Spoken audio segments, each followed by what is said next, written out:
কেন বাবা কেন চেলা সব বস্তার ভিতর।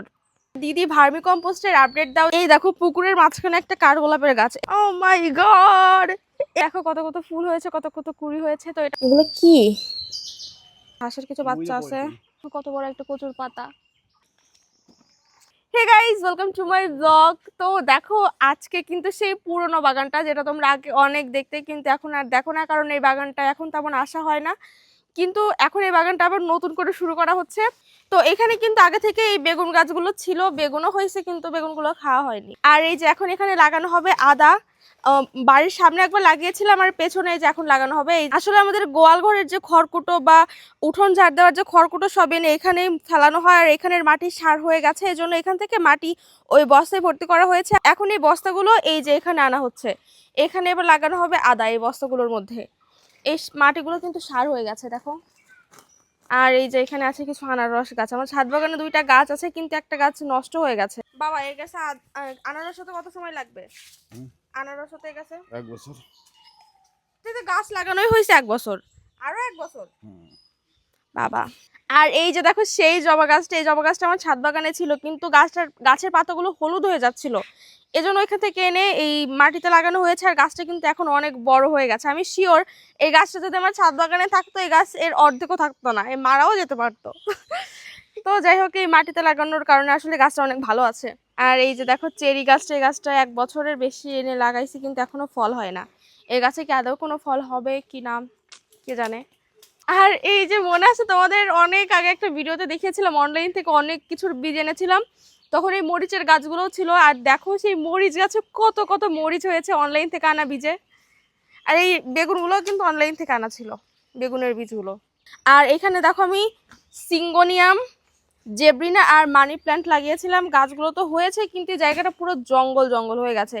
আসলে এই বাগানটা অনেকদিন আসা হয় না, এই জন্য পরিষ্কারও তেমন করা হয় না। আর তোমরা অনেকেই কমেন্ট করছিলে যে দিদি ভার্মি কম্পোস্টের আপডেট দাও, যে ভার্মি কম্পোস্ট হলো কিনা। মানে কেঁচো ছাড়া তোমাদের দেখিয়েছিলাম, কিন্তু তারপর অনেকদিন আপডেট দেওয়া হয় না। আসলে এখনো চেক করা হয়নি ভার্মি। এই দেখো এখানে কি, এগুলো কি?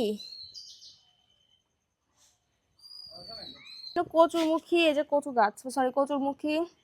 এখানে আলু আর ওই যে আদা।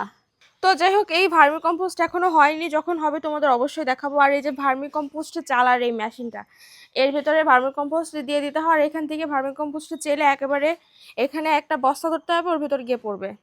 খুবই ভালো, কিন্তু এটা এখন ইউজ করা হয়নি, যখন ইউজ করবো তোমাদের অবশ্যই দেখাবো। তো এখান থেকে কিছু আদা এই যে নিয়ে নিলাম। এই যে দেখো আদাগুলো কলও চলে এসেছে, কিছু কিছু আদায়, কিন্তু সব আদা এখনো আসেনি। এই দেখো কত বড় বড় আদা, এত বড় বড় আদা লাগানো হবে। কিছুদিন আগে একবার পেঁয়াজ লাগাইছিলাম, একটা পেঁয়াজও পাইছিলাম না, সব পেঁয়াজ নষ্ট।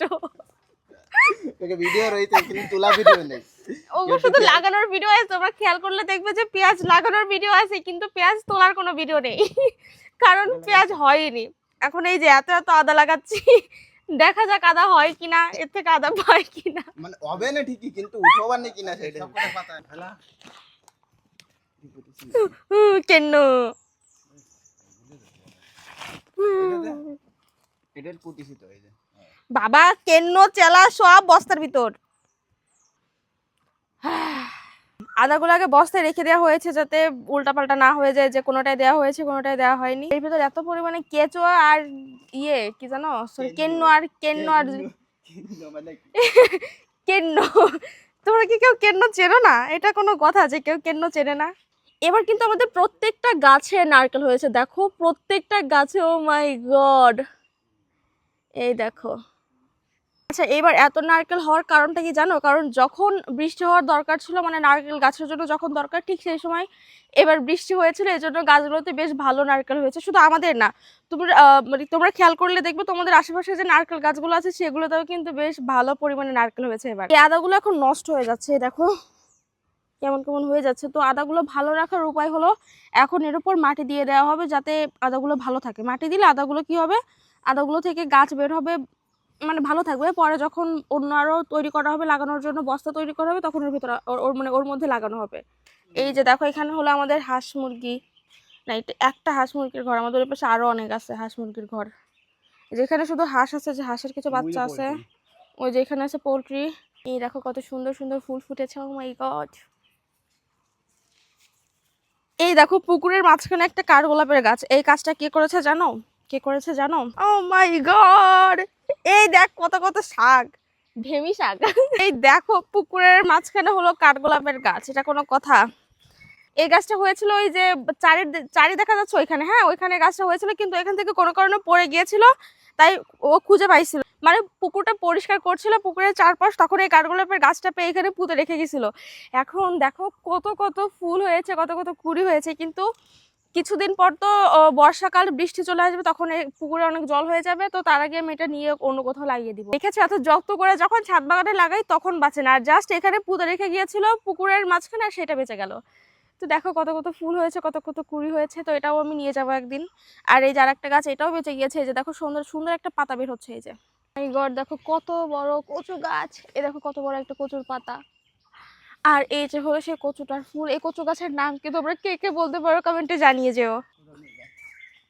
বাঁচাও। বাবা এগুলো এখন কি করবা?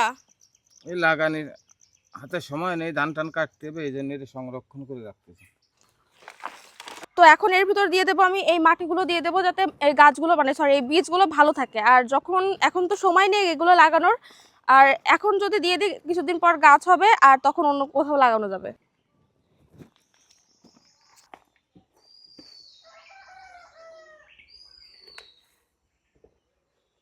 এটাও কিন্তু বীজ সংরক্ষণের একটা পদ্ধতি। আমি তো পুরো ঘেমে গেছি, ও মাই গড, এত গরম।